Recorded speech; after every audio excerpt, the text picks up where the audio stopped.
नमस्कार, दिन भर की बड़ी खबरों में आपका स्वागत है। मैं हूं अंशिता श्रीवास्तव। इस बुलेटिन में आज बात होगी मोदी सरकार के खिलाफ विपक्ष की बड़ी रणनीति की, जेडीयू और बीजेपी में बढ़ती दूरियों की। जानेंगे त्रिपुरा में ममता की रणनीति से क्यों परेशान है बीजेपी, विधानसभा चुनावों के लिए कांग्रेस की कैसे बदली रणनीति, आईटी एक्ट की रद्द हो चुकी धारा पर सुप्रीम कोर्ट ने दिया कौन सा निर्देश, और बुलेटिन के आखिर में बात ओलंपिक में आज भारत के प्रदर्शन की। लेकिन तमाम बड़ी खबरों से पहले एक नजर सुर्खियों पर। प्रधानमंत्री नरेंद्र मोदी ने लॉन्च किया डिजिटल पेमेंट सॉल्यूशन ई-रूपी। इसके जरिए किया जा सकेगा कैशलेस और कॉन्टैक्टलेस तरीके से डिजिटल पेमेंट। एलएसी विवाद पर राहुल का पीएम मोदी पर तंज, चीन को हमारी हजारों किलोमीटर जमीन सौंपी, हम इसे कब करेंगे वापस हासिल। भारत को नहीं मिलेगी जॉनसन एंड जॉनसन की वैक्सीन, कंपनी ने वापस लिया अपना आवेदन। भारत सरकार से वैक्सीनेशन को लेकर कई छूट मांग रही थी कंपनी। शेयर बाजार में आई तेजी, 364 अंकों की तेजी के साथ 52,951 पर पहुंचा सेंसेक्स। निफ्टी में आई 122 अंकों की तेजी, 15,885 पर पहुंचा निफ्टी। सुर्खियों के बाद अब बात आज की सबसे बड़ी खबर की। पेगासस जासूसी मामले में सरकार बुरी तरह से फंस गई। दुनिया जहां इसे जासूसी का बड़ा मामला मान रही है, वहीं मोदी सरकार की नजर में ये कोई मुद्दा है ही नहीं। विपक्ष संसद में चर्चा पर अड़ गया, लेकिन सरकार सिर्फ उन मुद्दों पर चर्चा चाहती है जो उसे परेशान ना करे। इसी बात पर संसद ठप है और अब विपक्ष ने इसे लेकर नई रणनीति बनाई है। कांग्रेस सांसद राहुल गांधी ने सभी विपक्षी दलों को एकजुट करना शुरू कर दिया है। तो क्या है विपक्ष की रणनीति, देखिए रिपोर्ट। संसद में जहां विपक्ष पेगासस जासूसी मामले, किसानों के मुद्दे और महंगाई पर चर्चा चाहता है, वहीं मोदी सरकार इन मुद्दों को गैर जरूरी बताते हुए चर्चा से मना कर रही है। विपक्ष ने साफ कर दिया है कि जब तक सरकार चर्चा को तैयार नहीं होगी तब तक संसद नहीं चलेगी। मानसून सत्र का तीसरा सप्ताह शुरू हो चुका है, लेकिन किसी भी दिन संसद की कार्यवाही नहीं हो पाई है और अब खबर ये भी आ रही है कि सरकार मानसून सत्र कभी भी समाप्त करने का ऐलान कर सकती है, लेकिन अब विपक्ष ने इसका भी तोड़ निकाल लिया है। दरअसल विपक्षी दल अब किसानों की ही तरह अपनी संसद आयोजित करने पर विचार कर रहे हैं और विपक्षी दलों की ये संसद कहीं और नहीं बल्कि संसद परिसर में ही लगाई जाएगी, जिसमें विपक्षी नेता सरकार को घेरते हुए वो मुद्दे उठाएंगे जो सरकार उनको संसद में उठाने नहीं दे रही है, जिसको लेकर कांग्रेस नेता राहुल गांधी ने कल सुबह 10 बजे दिल्ली स्थित कॉन्स्टिट्यूशन क्लब में विपक्षी दलों की बैठक बुलाई है। बैठक के लिए विपक्षी नेताओं को न्योता भी भेजा जा चुका है। बैठक में कांग्रेस के सभी सांसद भी मौजूद रहेंगे, यानी राहुल की ये बैठक विपक्षी नेताओं को एकजुट करने के इरादे से ही की गई है। वहीं इस बैठक के दौरान सभी विपक्षी नेता सरकार के खिलाफ एकजुट होकर रणनीति बनाएंगे। कांग्रेस नेता अभिषेक मनु सिंघवी ने कहा कि संसद चलाना विपक्ष की नहीं सरकार की जिम्मेदारी है। सरकार जासूसी मामले पर चर्चा को तैयार हो जाए, संसद तुरंत चलना शुरू हो जाएगी। अब देखना दिलचस्प होगा कि आने वाले समय में विपक्ष की ओर से सरकार को घेरने की और क्या रणनीति बनाई जाती है। राहुल गांधी की ओर से बुलाई गई इस बैठक में विपक्षी एकता को कितनी मजबूती मिल पाती है। संसद में सरकार घिरी हुई है। मोदी राज में पहली बार है जब पूरे सत्र के दौरान हंगामा मचा हुआ है। साफ है कि विपक्ष अब सरकार पर भारी पड़ रहा है, जिससे बीजेपी की मुश्किलें बढ़ती जा रही हैं। अब उसके सहयोगी भी आंखें दिखाने लगे हैं। जेडीयू को तो अब नीतीश कुमार में पीएम नजर आने लगा है। नीतीश भी विपक्ष के सुर में ला रहे हैं। संकेत साफ है कि बीजेपी और जेडीयू के रिश्तों में दरार बढ़ती जा रही है। ये गठबंधन टूट भी सकता है। मोदी मंत्रिमंडल विस्तार के बाद से बिहार में कुछ ठीक नहीं चल रहा है। बिहार सरकार के दो सबसे बड़े घटकों में जमकर खींचतान चल रही है। जातीय जनगणना को लेकर नीतीश कुमार और मोदी सरकार आमने सामने है। इसी बीच बीते दिन जेडीयू नेता उपेंद्र कुशवाहा के नीतीश कुमार को पीएम मटेरियल वाले बयान ने सुगबुगाहट पैदा कर दी है। उनके इस बयान से कयास लगाए जाने लगे हैं कि क्या 2024 के लोकसभा चुनावों में नीतीश कुमार भी अपनी किस्मत आजमाएगी। क्या नीतीश कुमार लोकसभा चुनावों में विपक्ष के उम्मीदवार बनेंगे? क्या लोकसभा चुनावों से पहले टूट जाएगा बीजेपी और जेडीयू गठबंधन? उपेंद्र कुशवाहा के इस बयान के बाद राजनीतिक हलचल मच गई और फिर बीजेपी की ओर से जवाब भी आ गया। बिहार के बीजेपी अध्यक्ष संजय जायसवाल ने कहा, बिहार में वैक्सीनेशन की रफ्तार सुस्त चल रही है। धनबाद कोर्ट के एडीजे रहे उत्तम आनंद की जान ले ली जाती है और पुलिस के हाथ 4 दिन भर भी खाली हैं। संजय जायसवाल ने नीतीश कुमार का नाम तो नहीं लिया, लेकिन संकेत साफ है कि पहले बिहार संभाल लें, उसके बाद दिल्ली की सोचें। दूसरी ओर नीतीश कुमार ने भी जवाब दिया है उन्होंने जासूसी मामले में बीजेपी को घेरते हुए कहा कि पेगासस मामले में संसद में चर्चा होनी चाहिए और इसकी जांच भी कराई जानी चाहिए। जाहिर है जेडीयू ने अब मन बना लिया है कि बीजेपी यदि उस पर दबाव बनाती है तो जेडीयू अपना रास्ता अलग चुन सकती है। इस बीच चिराग पासवान ने भी बीजेपी को नीतीश से दूर रहने की सलाह देते हुए कहा कि नीतीश कुमार नरेंद्र मोदी से पीएम पद छीनने की कोशिश कर रहे हैं। बीजेपी की मुश्किलें बढ़ी हुई हैं, सहयोगी नाराज दिखाई दे रहे हैं और विपक्ष की ओर से सरकार के खिलाफ बड़ा गठबंधन तैयार करने की कोशिशें चल रही हैं। इस बीच आज लालू यादव ने यूपी के पूर्व सीएम मुलायम सिंह और सपा प्रमुख अखिलेश यादव से मुलाकात की। मुलाकात के बाद लालू ने कहा कि देश को समाजवादी ही चलाएंगे। तो क्यों ये मुलाकात है खास, देखिए ये रिपोर्ट। लगभग 5 साल पहले आरजेडी और समाजवादी पार्टी के विलय की खबरें आ रही थीं, लेकिन किन्हीं कारणों से इन पार्टियों का विलय नहीं हो पाया। सपा और आरजेडी का विलय तो नहीं हुआ, लेकिन उसके बाद ये दोनों पार्टियां अधिकांश मौके पर साथ साथ ही दिखाई दी। अभी हाल ही में बिहार विधानसभा चुनावों में सपा ने आरजेडी गठबंधन का समर्थन किया, तो पश्चिम बंगाल में दोनों ही पार्टियों ने ममता बनर्जी की टीएमसी का साथ दिया। दोनों ही पार्टियां 2024 में होने वाले लोकसभा चुनावों से पहले बीजेपी के खिलाफ बड़े गठबंधन की तैयारी में हैं, लेकिन फिलहाल अभी नजरें यूपी विधानसभा चुनावों पर हैं, जो 6 महीने में ही होना है। चुनावों को लेकर अखिलेश यादव तो एक्शन में दिख ही रहे हैं। अब आरजेडी सुप्रीमो लालू यादव भी सक्रिय हो गए हैं। लालू ने आज सपा प्रमुख अखिलेश यादव और पूर्व सीएम मुलायम सिंह यादव से मुलाकात की। सपा और आरजेडी की कोशिश है कि बीजेपी के खिलाफ सपा छोटी छोटी पार्टियों का गठबंधन तैयार करे और उसी तरह से बीजेपी का सफाया करे, जैसे पश्चिम बंगाल में ममता बनर्जी की टीएमसी ने किया। इस मुलाकात के बाद लालू यादव ने भी ट्वीट करते हुए साफ किया कि आज देश को पूंजीवाद और संप्रदायवाद नहीं बल्कि समाजवाद की जरूरत है। सपा से मीटिंग के बाद ये भी माना जा रहा है कि 2024 में होने वाले लोकसभा चुनाव में मोदी के खिलाफ महागठबंधन बनाने की तैयारी की जा रही है। विपक्षी पार्टियां बीजेपी को सत्ता से हटाने के लिए तमाम कोशिशें कर रही हैं। एक तरफ पश्चिम बंगाल से ममता बनर्जी की नजर लोकसभा चुनाव पर टिक गई है, तो वहीं दूसरी तरफ कांग्रेस सहित अन्य पार्टियां मोदी के खिलाफ उतरने की तैयारियां कर रही हैं।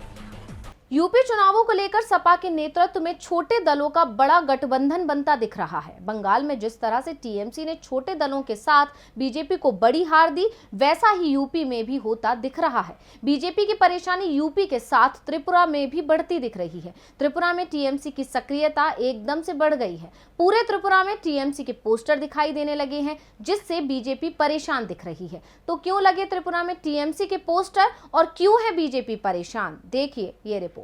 पूर्वोत्तर राज्य त्रिपुरा में अगले साल विधानसभा के चुनाव होने हैं, जिसके लिए राजनीतिक दलों ने अपनी कमर कस ली है। कांग्रेस से लेकर बीजेपी तक पूरा जोर लग रहा है, लेकिन इस मुकाबले को त्रिकोणीय बनाने के लिए अब ममता बनर्जी ने भी सूबे की सियासत में एंट्री कर ली है।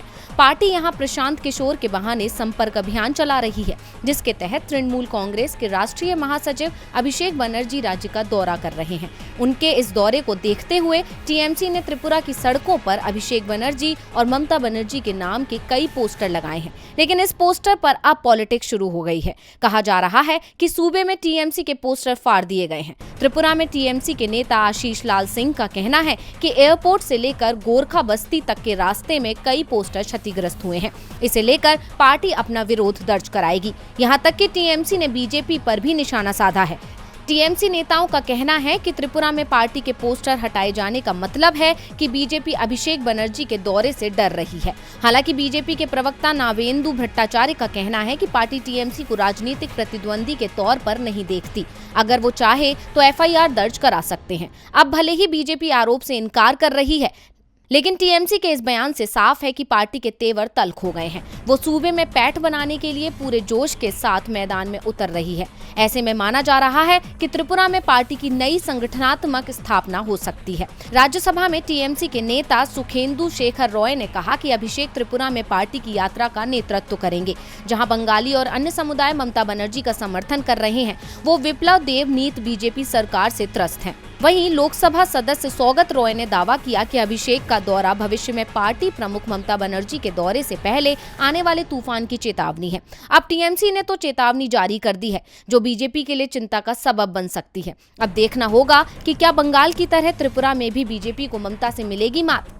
बीजेपी के खिलाफ विपक्षी दल मजबूत रणनीति बनाने में जुटे हैं। बीजेपी की कोशिश हमेशा दूसरे दलों में सेंधमारी की रही है और अब कुछ ऐसा ही विपक्षी दल भी करते दिख रहे हैं। कांग्रेस ने विरोधी दलों में सेंधमारी के साथ ही उन पर चुनावी दांव खेलने की तैयारी भी कर ली है। तो क्या है विधानसभा चुनावों के लिए कांग्रेस की रणनीति, देखिए ये रिपोर्ट। 2022 के विधानसभा चुनावों को लेकर कांग्रेस अपने प्रदर्शन को सुधारने की कोशिश में जुटी है। बीते 2 हफ्ते पहले कांग्रेस सांसद राहुल गांधी ने एक बयान दिया था, जिसमें उन्होंने निडर और युवा चेहरों पर जोर देते हुए कहा था कि जो डरते हैं वो कांग्रेस छोड़कर चले जाएं। दूसरी पार्टियों में जो निडर नेता हैं उन्हें पार्टी में शामिल करें। राहुल का ये बयान ही कांग्रेस की नई रणनीति की बुनियाद बनता हुआ नजर आ रहा है। इस बयान के बाद से कयास लगाए जा रहे हैं कि कांग्रेस अब बीजेपी से बागी निडर नेताओं को पार्टी में शामिल करने जा रही है। 2022 में कांग्रेस अब नए चेहरों पर दांव लगाएगी। इसी दौरान कांग्रेस के एक वरिष्ठ पदाधिकारी ने कहा कि हर पार्टी से नेता भाजपा में शामिल हो रहे हैं। ऐसे में कोई नेता भाजपा छोड़ने का जोखिम उठाता है तो उसकी हिम्मत को सलाम करना चाहिए। वह वाकई निडर है। आपको बता दें कि पिछले कुछ महीनों में कई नेताओं ने कांग्रेस का हाथ छोड़कर अन्य पार्टियों का दामन थामा है। इसमें ज्योतिरादित्य और जतिन प्रसाद जैसे बड़े और भरोसेमंद चेहरे भी शामिल हैं। कई युवा नेताओं के कांग्रेस छोड़ने से पार्टी की जमकर किरकिरी हुई थी। इससे यह संकेत भी गया कि पार्टी नेतृत्व सभी को साथ रखने में विफल रहा है और पार्टी कमजोर होती नजर आई, जिसके चलते पार्टी ने अपने पुराने चेहरों पर ही दांव लगाते हुए अहम जिम्मेदारियां सौंपी। इनमें नाना पटोले, नवजोत सिंह सिद्धू और रेवंत रेड्डी शामिल हैं। इसी के साथ कांग्रेस ने दूसरे दलों के लिए पार्टी में शामिल होने के दरवाजे खुले रखे। कांग्रेस की रणनीति साफ है कि इस बार चुनावों में मजबूत नेता पर दांव लगाया जाए। दूसरे दलों के नेताओं पर भी पार्टी की नजर है। कांग्रेस अब बीजेपी को चौंकाने वाली रणनीति पर काम कर रही है। वैसे देश में चौंकाने वाली घटनाएं अब आम हो गई हैं। सुप्रीम कोर्ट में भी कानून की एक ऐसी धारा को लेकर सुनवाई हो रही है जो 6 साल पहले ही समाप्त हो गई है, लेकिन हकीकत में इस धारा का उपयोग अधिकांश राज्यों में हो रहा है और सरकारें अपने विरोधियों को दबाने में इसका इस्तेमाल कर रही हैं। इसे लेकर आज कोर्ट ने नोटिस जारी किया है। तो क्या है मामला, देखिए रिपोर्ट। देश में इस समय सूचना प्रौद्योगिकी अधिनियम 2000 की धारा 66A चर्चा में है। वैसे तो इस कानून की चर्चा होनी नहीं चाहिए थी, क्योंकि 6 साल पहले 24 मार्च 2015 को सुप्रीम कोर्ट इस कानून को रद्द कर चुका है, लेकिन आज ये कानून फिर चर्चा में है। दरअसल सुप्रीम कोर्ट भले ही इस कानून को रद्द कर चुका है, लेकिन राज्य इस कानून को अपने बचाव का बड़ा साधन अभी भी मानते हैं।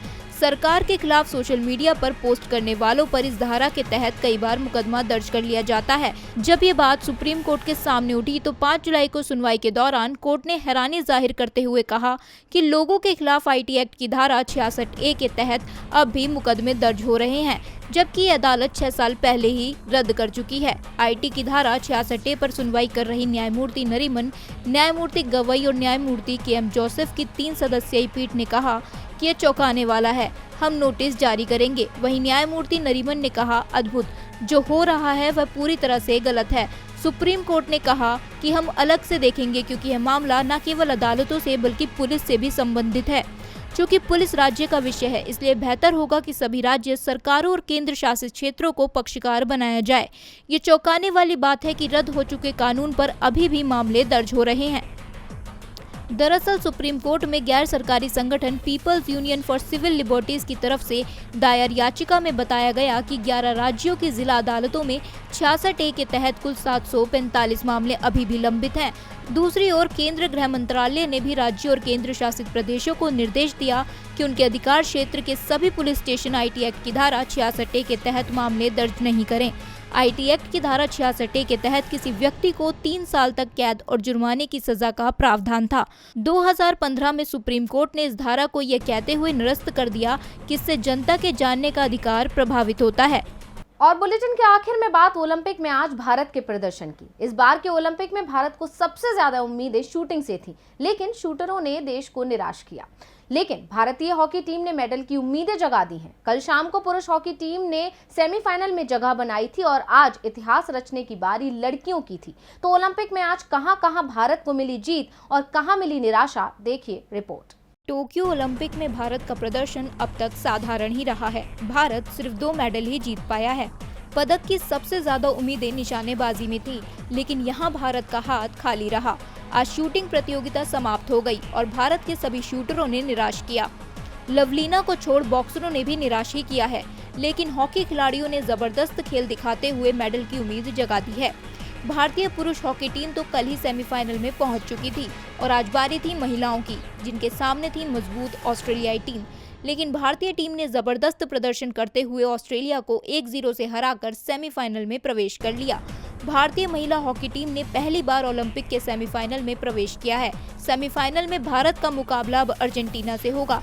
घुड़सवारी में भी भारत की उम्मीदें जग गई हैं। फवाद मिर्जा जंपिंग इवेंट के फाइनल के लिए क्वालिफाई कर गए हैं। वह क्वालिफिकेशन राउंड में 25वें स्थान पर रहे। शूटिंग में नीलिंग राउंड में अच्छा प्रदर्शन करने के बाद ऐश्वर्या प्रॉन राउंड में से कायम नहीं कर सके। उन्होंने 98, 99, 97, 97 के अंक हासिल किए और 391 का स्कोर हासिल किया। अब वह टॉप 10 से बाहर हो चुके हैं। तो आज इस बुलेटिन में बस इतना ही। देखते रहिए DV लाइव। नमस्कार।